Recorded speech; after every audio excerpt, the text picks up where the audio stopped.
All right, this was a really right after the game reaction from David Pollack about um, Stetson Bennett. I got a chance to briefly talk to David on the field near the end of the game, and he was he was certainly excited. Of course, David's usually excited, generally speaking, but what he said was that if Stetson Bennett plays well, Georgia is almost impossible to beat. And that's turned out to be true. Now you could say that about a lot of quarterbacks. Well, let's just review the record with one Stetson Bennett. And I understand Stetson is not as popular as many folks that play quarterback, but just take a look at the numbers. When he's somewhere around 60% throwing the football, Georgia wins. And often they win going away. The only time that was not the case was this past game against Alabama, where he threw for 60% and they lost. All of the other games uh, that he played at that level, they won and won going away. When you think about a year ago with the Arkansas game, when he went 20 of 29 and really announced to the world of college football as well as Georgia fans that he could get the job done.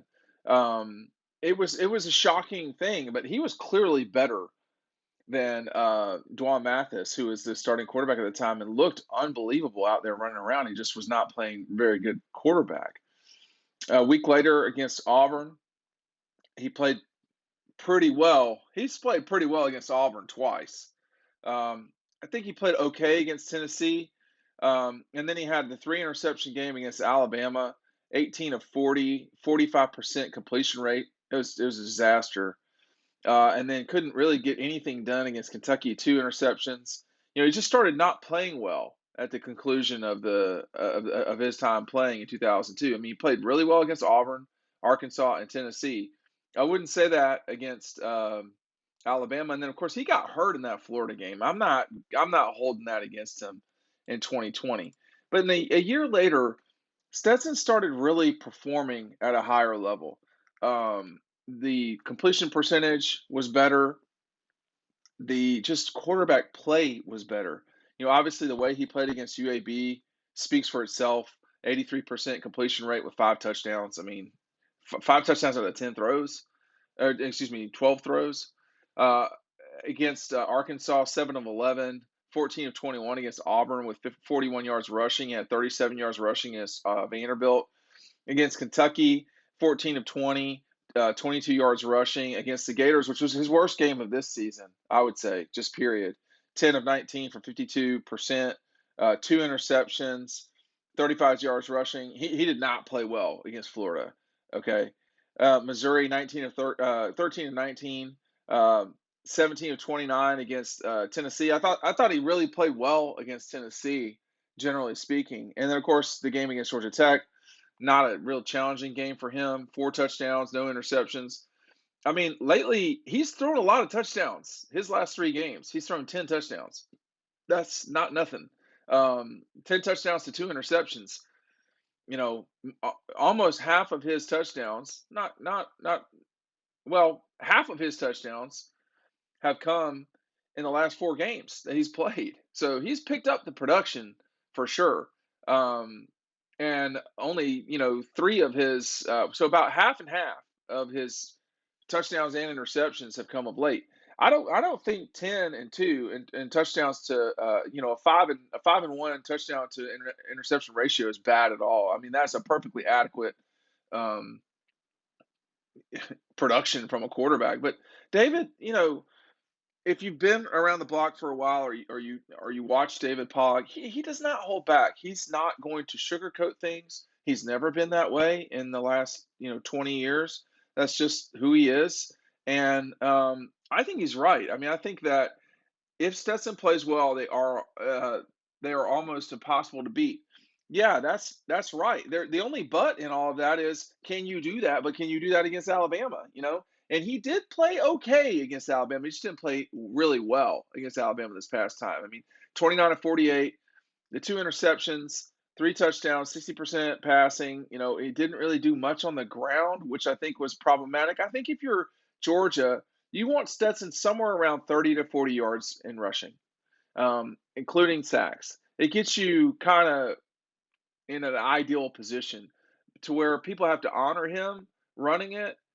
He's going about 5.5 yards a clip this year in running the ball. And that takes into account sacks, okay? So he's been sacked 9 times. In other words, he's been sacked a third of the time Bryce Young has. So we'll just see how this game plays out, because if Stetson can just play within himself and no hero ball, none of that stuff.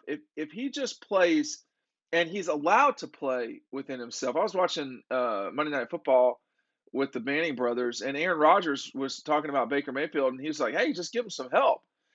Everybody around has got to play well too. Zamir, James, the offensive line, obviously. I expect Georgia to play better in this game, defensively for sure. And it's going to be, I mean, Stetson doesn't need to overdo anything. And he's talked about this a lot. He just needs to be himself, and that will win them the game. That will win them the game. No hero ball, and just being normal Stetson. That'll win them the game. Now, the Stetson haters, of which they are very vocal, will not agree with that. But I think they've just locked into a position and are not willing to budge. We've gotten to the point where everything is black or white. Everything, there is no middle. I mean, Stetson has to play well. And that involves Stetson more than anybody. But if he doesn't play well, you can go to JT in the third or fourth quarter. If he gets hurt, you can go to JT. So there's stuff to do. But there's against Michigan, if you didn't have Stetson in there playing, you would have had a few sacks. And how would that have changed the game? I don't know. Michigan didn't get a single sack on Georgia, as I recall. So David is right, and that sentence is correct, generally speaking, about quarterbacks. If they play well, their team usually wins. And I'll look at Bryce Young. I mean, Bryce Young is the best quarterback in America, and when he plays well, Alabama quite clearly wins. But there's times when even he doesn't play well. It happens. He didn't play so hot against Auburn. You look at that. Of course, now he was thrown on the ground 7 times. He only completed not quite 50% of his balls. Against Texas A&M, it was not 60%. He only completed 59% against Georgia. They just hit the big plays, and he escaped uh, the 3 rushes for 13 yards each were a killer. But he was not unbelievable against Cincinnati on 181 yards. Now, that was because they were running effectively. But if Bryce Young plays well, it's going to be hard for Georgia to beat Alabama. Okay, that's just all there is to it. He played really well against Georgia the last time, but I think you got to affect him in a way that you didn't. You got to put him on the ground again. And I've talked about this a lot. The last several games, Alabama has allowed 13 sacks. So this is the last 4 games. They have allowed 13 sacks. I mean, that is crazy. And I don't know how they won all those games, quite frankly. That's a little more than 3 sacks a game. And guess who didn't get a single sack? So are we going to return to what is normal and Alabama gets, say, I don't know, 3 sacks against Georgia, something like that? I mean, Cincinnati only had 2, but it's not all sacks. There's a lot of stuff going on. But like, for instance, one of the few teams that Bryce Young had positive rushing yards against was Georgia. He had positive against Cincinnati, but it was kind of negligible. He had 40 yards rushing against Georgia. The only team they had more than that against was Tennessee with 42. He had negative yard against Miami, 1 yard against Mercer, -4 against Florida, negative 11 against Southern Miss, -4 against Mississippi, -1 against the Aggies, 18 against State, 42 against Tennessee, -22 against LSU, 7 against New Mexico State, -11 against Arkansas, -23 against Auburn. You've got to make that guy uncomfortable. You've got to make Stetson uncomfortable too. So what's going to happen if this game is different. What's going to happen if Stetson plays his best game of the year? Um, I don't know what that looks like, but it looks like probably a win to me. Now, that's easier said than done. It's not going to be some simple thing that happens. I mean, three times this season, Stetson has basically thrown for 300 yards. The Michigan game, the Alabama game, and the UAB game. Most of the time, that's not what Georgia is. Most of the time, you're anywhere from the 200 to 250 yard mark, somewhere in that ballpark. Think about the Tech game, the Tennessee game, the Mizzou game, the UK game. Really, the Kentucky and Auburn game should be the blueprint for what Stetson's asked to do. About 20 passes, somewhere around 68% completion, a couple touchdowns, no interceptions, and about 30 yards rushing. That happens, Georgia wins. Because why? Because you're not asking him to do too much. Anytime you're in that ballpark of trying to ask him to do too much, or any Georgia quarterback, it's just not their style. That's not who they are. And 30-ish passes is about the level you want to be at. Not more than that. Michigan, 30 passes. Tennessee, 29 passes. That's more in this comfort zone for Stetson. If you were talking about JT, it'd be a different ball game. But even a year ago, 29 against Arkansas, 28 against Auburn, 27 against Tennessee. That's the sweet spot. That's what you want. You want 20-ish yards and not more than 30 throws.